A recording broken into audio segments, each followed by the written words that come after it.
Америкийн нэгдсэн улсын NSP корпорацийн санхүүжилтээр явагдаж байгаа Эрүүл Монгол иргэн хөтөлбөр. Эрүүл Монгол иргэн хөтөлбөр нь Монгол улсын иргэдийн эрүүл мэндийн боловсролыг дээшлүүлэх зорилготой нийслэлийн засаг даргын тамгын газар Монгол улсын эрүүл мэндийн яам нийгмийн эрүүл мэндийн хүрээлэн хамтран ажиллаж нэвтрүүлэг бэлтгэн үзэгчдэд цувралаар хүргэж байна. Эрүүл Монгол иргэн нэвтрүүлгээр Монгол улсын хэмжээнд нэлээд газар авсан өвчнүүдийн талаарх шинжлэх ухааны хамгийн сүүлийн үеийн цогц мэдээллийг үзэгчдэд хүргэж хэрхэн онцлох, эмчлэх, урьдчилан сэргийлэх талаар зөвлөгөө өгөх юм. Хоолны хордлого. Дэлхийн хамгийн хөгжингүй улсын нэг хамгийн эрүүл хоол хүнс хэрэглэдэг Америкт жилдээ 76 сая хүн хоолны хордлогот халдвараар өвчилж 325 мянган эмнэлэгт хэвтэн эмчилүүлж 5 мянган хүний нас бардгаа гэсэн судалгаа байдаг. Бидний хөрш Оросын холбооны улсад өнгөрсөн жилд олон нийтийг хамарч нэлээд олон хүний аминд хүрсэн хоолны хордлогын олон зуун дэгдэлт бүртгэгдсэн байна. Энэ бүхэн нь хоол хүнсний эрүүл ахуй халдвар хамгаалалттай шууд холбоотой. Монголчуудын хэрэглэж байгаа хоол хүнс ч эрүүл ахуйн хувьд аюултай халдварын эрсдэлтэй байна. Учир нь бид хүнснийхэн 70% хувийг импортоор авдаг. Тэр дундан урд хөршөөс дийлэнхийг оруулж ирдэг. Хятадд үйлдвэрлэсэн хүүхдийн сүнээс меламин химик хортой бодис илэрч дэлхийд даяар шууган тарсныг бид мартаагүй байгаа. Импортын будаанаас шавж, шимэгч, жимс ногооноос пестицид хэмээх химийн бодис илэрч дахин боловсруулалтанд орсон зөвхөн техникийн зориулалтаар ашиглах ёстой ургамлын тосыг Гуам ресторанууд хоол хийхдээ ихээр хэрэглэж байна. Хятадын техникийн спиртээр хийсэн архинаас болж хэдэн арвааран хордож өхөн улс даяаран сандралд цаач байсан. Мөн саяхан нэгэн дунд сургуулийн бага ангийн хүүхдүүд ангиараа үдийн цайнаас хордож ёстой хүүхдийн заяа түшиж аюул багтаа өнгөрсөн. Солонгосын бэлэн гомын дотроос амьдуудаа гарч өтсөн алим жимс гудамжинд ямар ч хяналтгүй гар дээрээс худалдаалагдж байна. Ингээд тоочод байвал урдж их саалт гарна. Улсын мэргэжлийн хяналтын газрын гаргасан судалгаагаар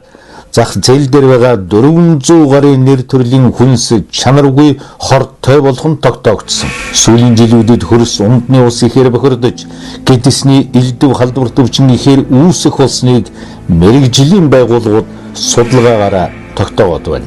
Дэлхийн эрүүл мэндийн байгууллага манай улсад хоолны хордлогот халдварт өвчин их байгаа нь хүнстэй холбоотой хэмээн мэдэгдсэн байдаг. Улсын мэргэжлийн хяналтын газрын төв лаборатори 7 хоногт 800 гаруй дотоодын болон импортын хүнсний бүтээгдэхүүн шинжилгээ хийхэд 30 гаруй хүнсэнд хэрэглэх боломжгүй гэсэн хариулт гарч байна. Хоолны хордлогот халдвар. Хоол хүнсний хамтаараа стафилококк, салмонелл, стрептококк гэх мэт хортой чанар бүхий өвчин үүсгэгч янз бүрийн бактериуд хүний биед орсны улмаас үүсдэг өвчнийг хоолны хордлогот халдвар гэж нэрлэнэ. Ингэхдээ өвчин үүсгэгч бактериуд нь гэхээс илүүтэйгээр тэдний ялгаруулдаг хорууд нь өвчин үүсгэгч гол хүчин зүйл болж байна.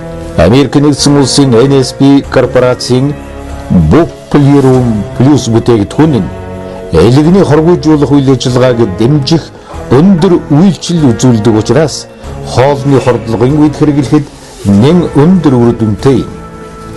Bucklerum Plus нь өрөвсөл харшлын эсрэг өвдөлт намдаах, хоол боловсруулалт, элэгний үйл ажиллагааг тэнцвэржүүлэх, ходоод гэдэсний эрхтнүүдийн агшилтыг сулруулах, тайвшруулах өндөр үйлчлэлтэй.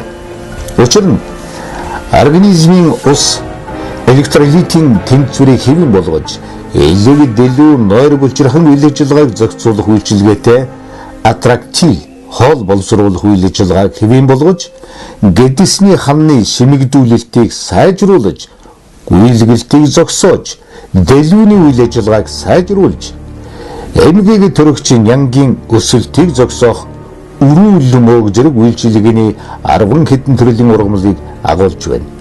Мөн өрөвслийг өдөөгч гистамин бодисын үүсэлт идэвхжлийг зогсоодог. Амуу соёолж, анжелик, өрөвслийн эсрэг хүчтэй үйлчилгээтэй бөгөөд агшилт сулруулах, боорны дээд болчирхаагаас ялгарах кортизон гормоны ялгарлыг нэмэгдүүлдэг популяр ургамлыг агуулдаг тул хоолны хордлогын үед үүсгэр хүсэлтэд тэмцэхэд нэн тустай. Хоолны хордлоготой халдвар ойролцоогоор 30 минутаас 24 цагийн дотор илэрдэг. Өвчин хурц хэлбэрээр эхэлж гэдэс хотоодны цочмыг хямрал хавсарч хүнд хэлбэрээр явагддаг. Бага насны хүүхэд хөгшөд сур өвчтэй хүмүүст илүү хүнд тусна. Баяр ёслолын үеэр хоолны хордлогын тоо эрс нэмэгддэг. Наадмын хуушураас эхлээд сар шинийн бууз, банш, салаатнаас хордоцоодог. Ийм учраас хоолны хордлогын шинж тэмдэг хэрхэн эмчлэх, урьдчилан сэргийлэх арга хэмжээний талаар энгийн зүйлсийг мэддэг байхад илүүдэхгүй. Сүүлийн үед хоол хүнсээр дамжих өвчин, хордлогот халдварын тоо нэмэгдэж, олноороо буюу гэр бүлээрээ өртөж байна.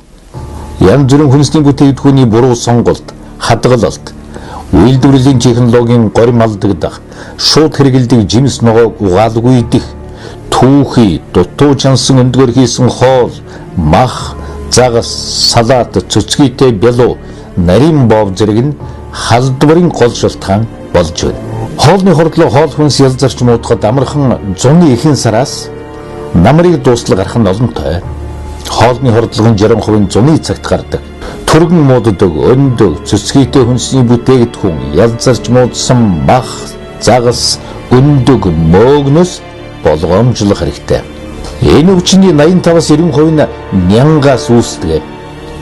Хоолны хордлогот халдварын шинж тэмдэг хоол хүнсийг хэрэглэснээс хойш илрэх хугацаа нь тухайн ням буюу үүсгэгчийн төрөл, зүйл, анги хэмжээнээс хамааран харилцан адилгүй байна.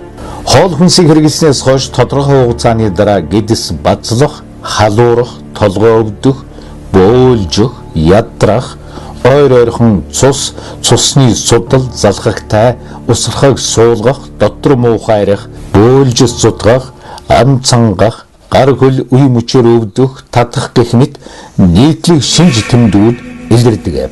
Энэ үед Америк нэгдсэн улсын NSP корпорацийн коллоидал сильвер бүтээгдэхүүний өргөсөл дарах, халдвар үүсгэх эмгэг төрөгч, хортой чанартай нянг устгах, хүнд металлын давс хорыг биеэс гадагшлуулах зорилгоор хэрэглэхэд өндөр үр дүнтэй. Америк нэгдсэн улсад энэ бүтээгдэхүүнийг маш өндөр үр дүнтэй болохыг нотолсон нэгэн сонирхолтой туршилт 2003 онд явуулжээ. Хэрээр гэр хэцээр дэр хийж явдаг геологчид хээр хөдөө явахдаа гол мөрний түүхий бохир ус байнга хэрэглэж түүнээсээ болж хордлого аван гэдэс хотоод нь өвдөх явдал их тохиолддог байна. Иймд тэднийг баярцуулна. Хээр хөдөө явахдаа хоол ундаа хийдэг тогоонд нь голын бохир ус хийж дүүргээд коллоидал сильвер буюу мөнгөжүүлсэн уснаас 3-5 туслыг тусаагаад тус усыг шинжилэхэд усан дох бүхэн ян өгч бидний дэлгүүрээс авч уудаг цэвэршүүлсэн устай ижил болсон байлаа. Геологчид үүнийг хараад Харьяа яаманда хүсэл тавьснаар 2004 оноос хойш геологчид дон аяны нэмэгдэл болгоно NSP корпорацийн коллоидал сильверийг өгдөг болсон байна.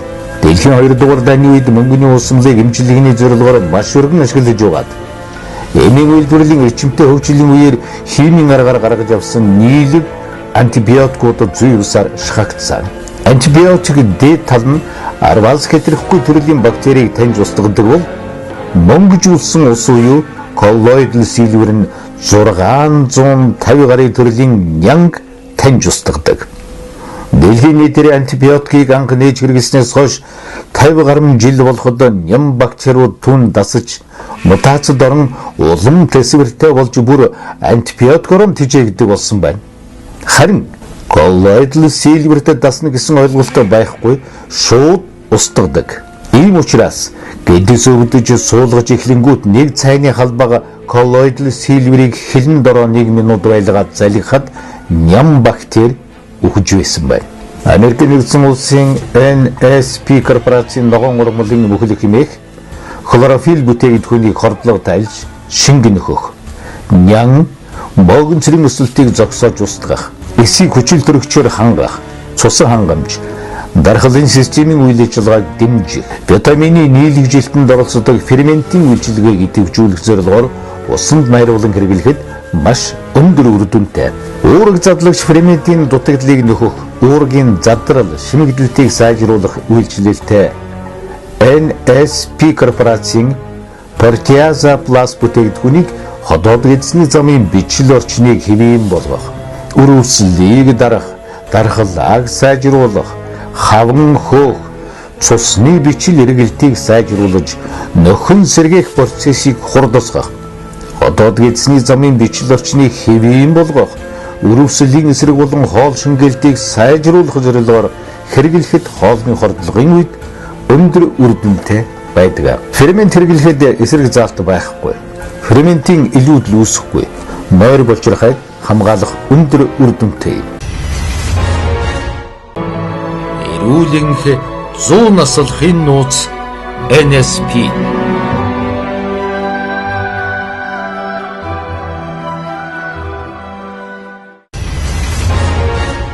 Хоолны хордлогын төрлүүд.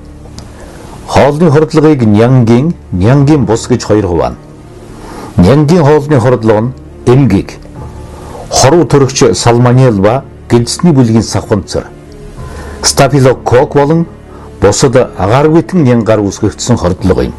Хоолны хордлого нь халдварлагдсан, хагас дутуу боловсруулсан, буруу нөхцөлд хадгалсан, тээвэрлэлтийн горим зөрчигдсөн, махан бүтээгдэхүүн өндгөн бүтээгдэхүүн гэх мэт хүнсний бүтээгдэхүүн хэрэглэснээс үүсдэг. Энэ хордлого илүү их тохиолддог. Нянгийн бус хордлого гэдэг нь хор төгс, моог, зарим төрлийн загас, химийн бодисноос үүсдэг. Хоолны хордлогын үед NSP корпорацийн Bifidobacillus floroformis нь гидсэн дэх ашигт бактери болох Bifidum ба лактобактерийг нөхөж их гайхамшигтай үйлчилгээтэй юм. Нэг капсулд нь 1 миллиард орчим Bifidum лактобактерийг амьд хэлбэрээр нь капсул дагуулдаг учраас ашигтай бактерийг түргэн хугацаанд нөхөж ходоод гидсний замын эрхтнүүдийн үйл ажиллагааг зохицуулан К витамины нийлэгжилтийг сайжруулж нян, вирус, эсэргүүцэх бие махбодын чадварыг тэтгэдэг. Би Америкийн NSP корпорацийн Bifidobacillus floroformis-ыг нэг өвчтөнд бичиж өгсөн чинь тэр. Эмчээ та үүний оронд аптек зардаг манай дотоодын үйлдвэрийн бактери бичээд өгчихгүй юу? Тэр нь илүү хямд юм а гэхтэн.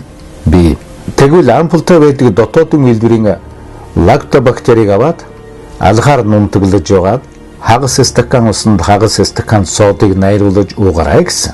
Тэгсэн чинь тэр яагаад би яаж хагас стакан сод уух юм бэ? Тэр чинь учиргүй муухай амьттай байна мэт гэсэн.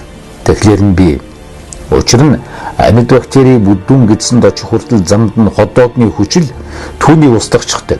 Иймд хагас стакан сод ууж байж ходоодны хүчлийг саарамжуулах хэрэгтэй. Содыг хагас стаканаар нь үргэлж ууж байдаг тийм хүндрэлтэй нөхцөлийг сонгосноос капсул хэлбэртэй амьд Bifidum лактобактеритэй бүтээгдэхүүнийг сонгосон дээр байгаа үстэй. Америкийн NSP корпорацийн үйлдвэрлэдэг амьд Bifidum лактобактери нь очих ёстой бүдүүн гидсэндээ баталгаатай очиж байж капсул нь хайлж нян нь суллагддаг гэж би хэлсэн. Нярай бага насны хүүхдүүдийн хоол боловсруулах үйл ажиллагаа нь маш эмзэг байдаг тул хоолны хордлогод амархан өртөж, шингэн ихээр алдаж, амь насанд аюултай байдалд амархан ордог онцлогтой. Ийм учраас нярай бага насны хүүхдүүдийн гэдэс хямарч, үйлгэлтийн анхны шинж тэмдэг илэрмэгц, цаг алдахгүй амьд Bifidum ба лактобактерийг агуулсан NSP корпорацийн Bifidobacillus floroformis-ыг хоол боловсруулах ферментүүдийг агуулсан food энзимтэй хавсруулан өгн шингэн сайн уулгах нь хордлогыг хүндрүүлэхгүй туйлын өндөр ач холбогдолтой юм. Хоол боловсруулах ферментүүдийг агуулсан food энзимийг бидний хэрэглэж зансан манай эмч нарын бичиж өгөх дуртай Mezym forte энтэй харьцуулж үзье. Дэлхийд дээр ферментийн бүтээгдэхүүнийг заавал капсултай үйлдвэрлэхийг шаардж байгаа. Капсулгүй ферментийг үйлдвэрлэхийг хорьчихсон. Тэгвэл Mezym forte нь капсулын хэлбэртэй байдгүй. Ходоодонд ороод л давсны хүчил цөсний нөлөөгөөр шууд хайлчдаг. 12 нуглаа гэдс рүү хүрч чаддаггүй. Иймд үйлчилгээг нь гаргахын тулд Mezym forte-г өдөрт 20 ширхэгээс доошгүй гүйх хэрэгтэй. Энэ боломжтой юу? Тэгвэл NSP корпорацийн Food энзим нь ходоодны хүчлээс капсулаар найдвартай хамгаалагдсан байдаг. Food энзим нь яагаад ийм сайн үйлчлээд байгаа юм бэ? Яагаад гэвэл бромелайн, бутаин гидрохлорид, липаза, альфа-амилаза, бухын цусны ханд, папайн, пепсин, панкреатин, протеазын идэвхжил нь 300 мянган единиц нэг капсулд, амилазын идэвхжил нь 30 мянган единиц нэг капсулд, липазын идэвхжил нь 15 мянган единиц нэг капсулд. Ферментийн идэвх нь ийм гайхалтай өндөр байдаг учраас өвчтнүүдэд үүнийг уухад үр нөлөө нь гайхамшигтай сайхан нөлөөлдөг. NSP корпорацийн амьд бифидум ба лактобактерийг агуулсан Bifidobacillus floroformis хоол боловсруулах ферментийг агуулсан Food энзим гэх мэт бүтээгдэхүүний тусламжтайгаар би өвчтнүүдэд гайхалтай үр дүн гаргаж олон хүүхдүүдийн аминасыг аварсан. Хоолны хордлого амь насанд аюултай өвчин тул цаг алдахгүй яаралтай арга хэмжээ авах хэрэгтэй. Ботулизм нянгийн гаралтай хоолны хордлого. Ботулизм агааргүй нөхцөлд амьдардаг хөдөлгөөнд савханцраар үүсгэгддэг. Ботулизмын савханцар усаар дамжин хөрсөнд шингэж жимс, ногоо, хүнсний бүтээгдэхүүнд халдварлан түүгээрэн дамжин хүн амьтан загасны хотоодонд орж үрждэг байна. Ботулизмын нян төв мэдрэлийн системд үйлчлэх хүчтэй хор ялгаруулдаг. Үүгээрэн бусад хордлогоос ялгаатай. Хүнд явцтай, хүндрэл ихтэй учраас яаралтай эмчид үзүүлж даруйхан арга хэмжээ авахгүй бол амь насанд ч аюултай. Эрүүл зөв зохистой хооллож унтахаас 4 цагийн өмнө хэт цадахгүйгээр хооллож хэвших, хуурч хайрсан, лаазалж даршилсан, удсан, хонсон хоол хүнсийг хэрэглэхгүй байх нь таны эрүүл мэндэд маш сайн нөлөөтэй юм. Аз жаргалтай сайхан амьдралын үндсэн эрүүл байхын явдал. Америк нэгдсэн улсын NSP корпорацийн санхүүжилтээр явагдаж байгаа Эрүүл Монгол иргэн хөтөлбөр